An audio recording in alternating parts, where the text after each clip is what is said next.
Assalamualaikum warahmatullahi wabarakatuh.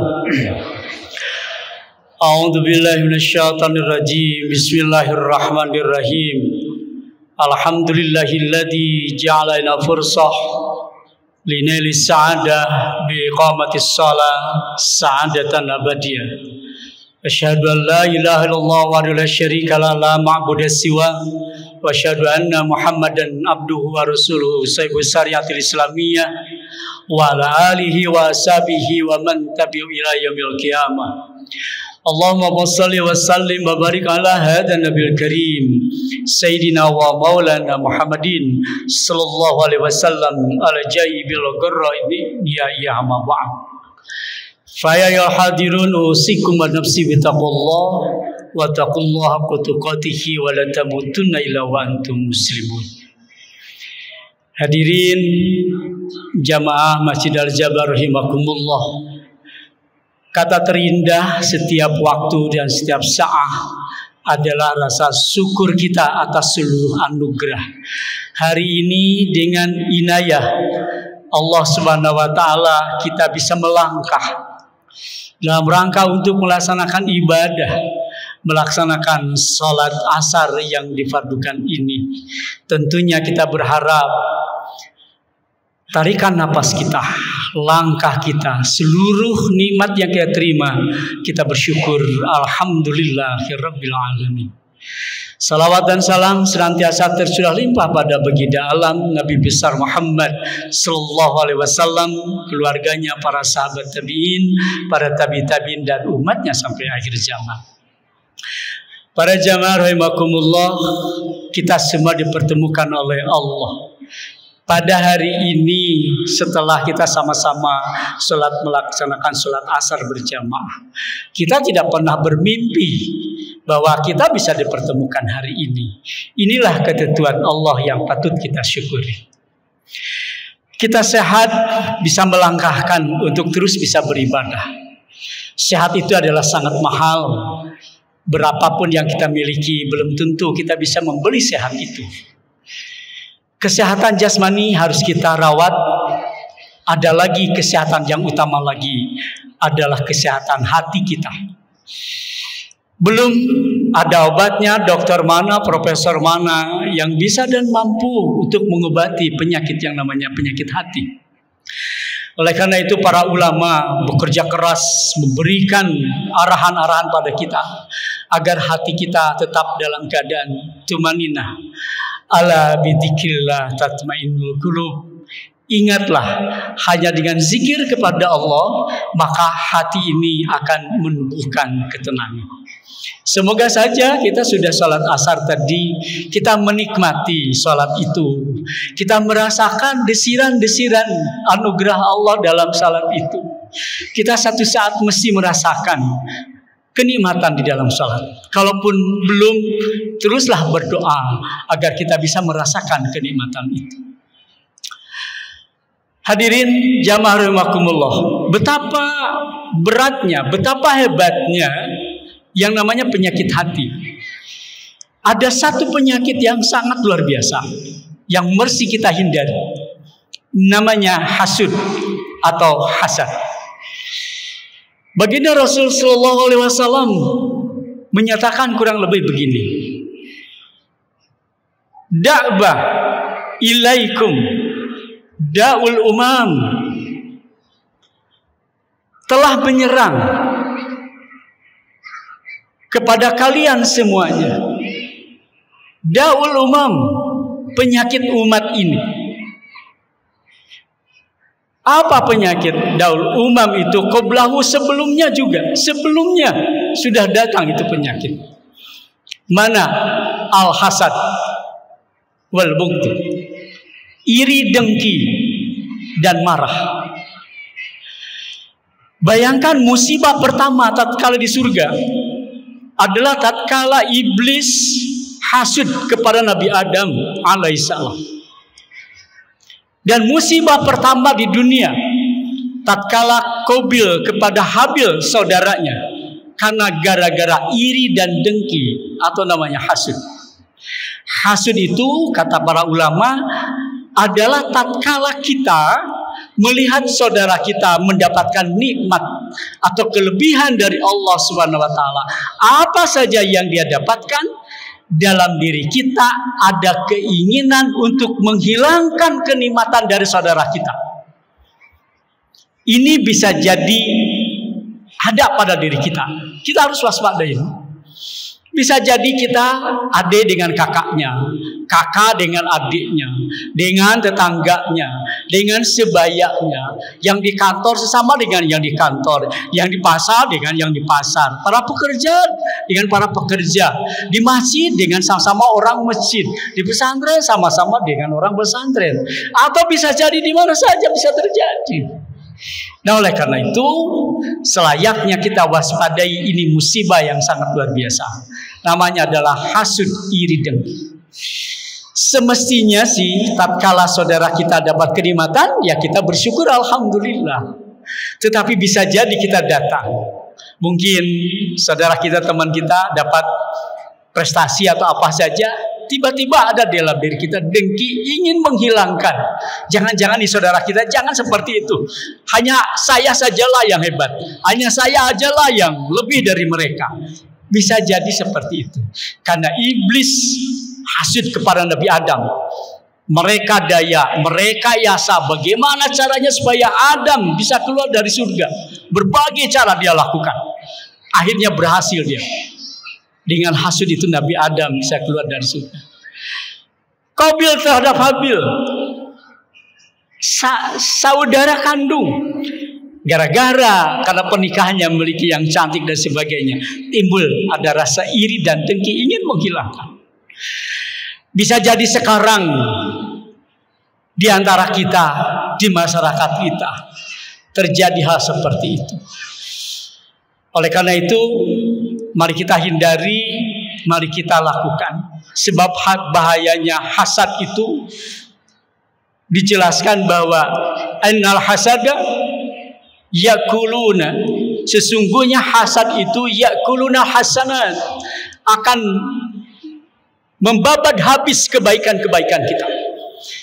Sebanyak apapun kehebatan kita, amaliah kita, kebaikan kita, tatkala dengan rasa iri dan dengki, hasud, nampaknya bisa terbakar dan habis semuanya dengan iri dengki itu. Itu bisa terjadi dalam berbagai macam dunia, dalam berbagai macam komunitas, bentuk dan sebagainya. Mari kita jaga hati kita dengan langkah apa yang harus kita lakukan. Yang pertama, teruslah memohon pertolongan Allah. Ad-doa sijnul mu'minin. Doa itu senjatanya orang mukmin. Kita la haula wala quwata illa billah. Tidak punya kemampuan apa-apa kita. Mendidik anak kita, mendidik istri kita, mendidik masyarakat kita, setinggi apapun gelar kita, nggak mampu kita untuk merubah hati-hati mereka, kecuali hanya dengan pertolongan Allah. Maka teruslah kita rutinkan istiqomah berdoa. Kalaupun satu saat kita terus berdoa, bisa jadi kita merasakan ini belum terkabulkan. Jangan pernah mengatakan hal seperti itu. Bisa jadi Allah senang dengan doa-doa kita yang terus dilakukan. Setiap sholat kita bersyukur, udah kita sholat, tadi sudah berdoa. Setiap sholat ada satu doa yang sangat luar biasa, singkat, padat, tapi ini akan menjadikan kekuatan yang sangat luar biasa. Apa doanya? Allahumma a'inna ala dzikrika wa syukrika wa husni ibadati. Jangan lepas setelah sholat kita baca doa itu. Allahumma ya Allah, a'inna, kami semua memohon pertolonganmu ya Allah, ala dzikrika, untuk mampu mengingatmu, untuk mampu menjalankan kewajibanmu, untuk mampu bersyukur atas seluruh anugerahmu, untuk mampu menghindarkan diri dari seluruh larangan-larangan darimu. Ini doa singkat padat. Allahumma a'inna ala dzikrika wa syukrika wa husni ibadat. Yang pertama dengan doa tadi. Yang kedua, adalah bitilawatil Quran. Sesibuk apapun kita, usahakan sehari itu kita semua mumpung sehat, mata kita masih bisa melihat dengan jelas, usahakan di rumah kita 1 ayat saja. Kalau sudah 1 ayat, naik setengah lembar atau 1 lembar. Rumah yang baik adalah rumah yang terdengar dengan ayat-ayat suci Al-Quran. Rumah yang di situ dilaksanakan sholat sunnah. Indahnya rumah kita. Yang ketiga adalah kita berperang melawan hawa nafsu tadi dengan iri dan dengki tadi. Ada sebuah kisah yang sangat menarik. Ini dalam kisah Sufi, ya, dalam Hilyatul Aulia. Abu Nuaim menjelaskan, dahulu kala ada seorang raja memiliki seorang pengawal yang sangat setia. Dari pengawal tadi banyak pengawal yang lain. Ternyata ada satu orang pengawal yang iri pada pengawal yang sangat dekat dengan raja itu. Nah, apa yang dia lakukan? Dia ingin pengawal itu tidak dekat dengan rajanya. Maka dia bicara kepada raja tadi. Kata-katanya provokasi, ini bikin hoax, bikin fitnah. Wahai raja, nanti teman saya itu yang dekat dengan raja, yang dengan tuan itu, kalau nanti bertemu dengan raja, dia akan menutup mulutnya. Nah, kalau dia menutup mulut, artinya dia sudah tidak suka dengan tuan. Ini provokasi dia. Ya, raja mempercayai karena kepada pengawalnya. Akhirnya pengawal yang setia tadi diundang oleh temannya yang sama-sama pengawal. Diundang, diberikan makanan, dan makanannya itu dipenuhi dengan bawang putih banyak.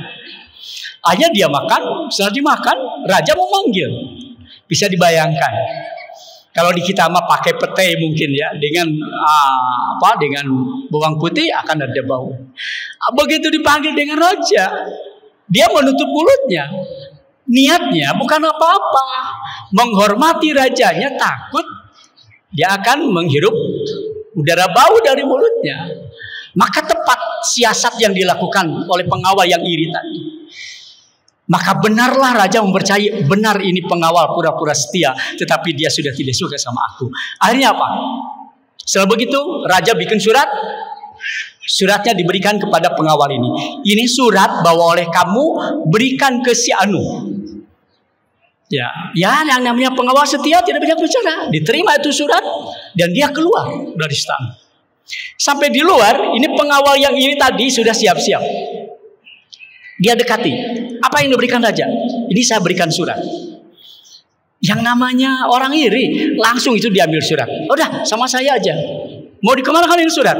Surat ini katanya diberikan kepada si Fulan. Udah, padahal diambil. Padahal bukan tugas dia. Diambillah surat itu dari pengawal yang setia. Diambil dia. Pura-pura ingin menjadi pengawal yang sangat setia. Dia lari, dia berikan kepada orang yang dituju. Diberikan dengan dia penuh kebahagiaan akan mendapatkan sesuatu. Begitu dibuka, apa yang terjadi? Begitu dibuka, ditangkaplah orang tadi. Kemudian dia dihukum, dipenggal kepalanya. Sebelum dipenggal, dia mengatakan, ini salah alamat. Saya dihukum kok tiba-tiba. Kenapa salah saya? Gitu. Bertakwalah kalian kepada Allah. Saya tidak salah apa-apa. Kata Al-Ghazali, ini surat yang dibawa kamu dari raja. Dalam isi suratnya, penggallah orang ini karena orang ini telah berkhianat kepada. Ini menjadi gambaran bagi kita. Bahayanya iri dan dengki bisa kembali kepada orang yang dengki tadi. Jangan kira orang lain dengan diri dengki oleh kita dihancur begitu. Jangan kira ujungnya akan kembali pada kita. Seperti ilustrasi cerita tadi.